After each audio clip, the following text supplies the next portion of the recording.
Dictation 5 second बाद। Ready start.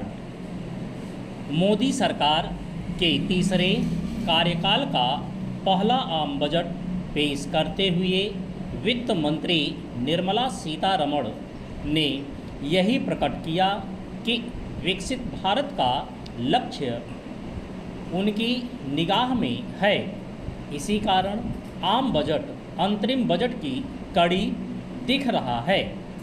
इस budget से यह साफ है कि कृषि उत्थान के साथ साथ रोजगार के अधिकाधिक अवसर पैदा करना मोदी सरकार की प्राथमिकता है।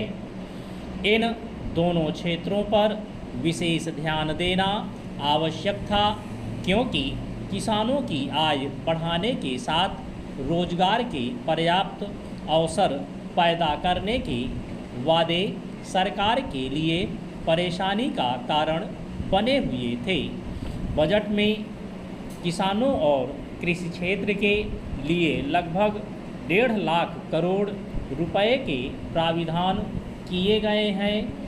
बजट का जोर कृषि की बुनियादी ढांचे को मजबूत करने, कृषि में तकनीक को बढ़ावा देने और किसानों का रुझान प्राकृतिक खेती की ओर करने पर है। लेकिन कृषि और किसानों की दशा सुधारने के लिए जो उपाय किए जाने हैं, उन्हें वांछित सफलता तब मिलेगी जब राज्य सरकारें कृषि संबंधी केंद्रीय योजनाओं को सहयोग देने के साथ किसानों की दशा सुधारने के लिए अपने हिस्से की भी जिम्मेदारी का निर्वाह करेंगी। राज्य सरकारों का यह रवैया समस्याजनक है कि कृषि क्षेत्र का उत्थान तो केवल केंद्र की जिम्मेदारी है। बजट में रोजगार के सवाल का समाधान करने के लिए जो कई उपाय किए गए हैं, वे युवाओं को उत्साहित करने वाले तो हैं, लेकिन देखना यह होगा कि इस सिलसिले में सरकार ने जिन 3 योजनाओं की घोषणा की है, वे रोजगार के कितने मौके उपलब्ध करा सकेंगी। युवाओं के लिए यह घोषणा खासी आकर्षक है कि सरकार 500 बड़ी कंपनियों में से 1 करोड़ युवाओं को इंटर्नशिप कराएगी और उन्हें 5,000 रुपये महीना देगी। अच्छा हो कि इस दायरे में अन्य कंपनियां भी लाई जाएं, ताकि अधिकाधिक युवाओं का कौशल विकास हो सके।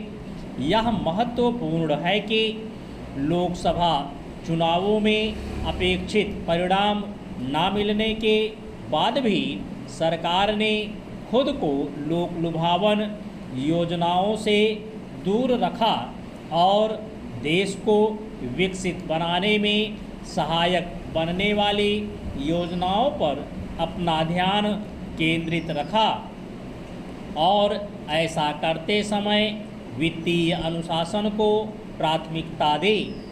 यह सरकार के आत्मविश्वास का परिचायक तो है, लेकिन इसके बाद भी इस बजट में देश की सूरत बदलने वाले क्रांतिकारी उपायों का अभाव दिखता है। ले देकर आयकर कानून की समीक्षा का वादा किया गया है। आर्थिक सर्वे में कहा गया कि शहरीकरण की तेज रफ्तार के चलते अगले 5-6 वर्षों में 40% आबादी शहरों में रह रही होगी।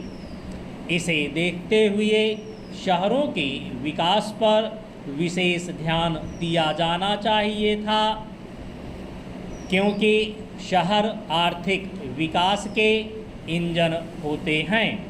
समस्या यह है कि शहरों के विकास के मामले में राज्य सरकारों का रवैया ढीला ढाला है।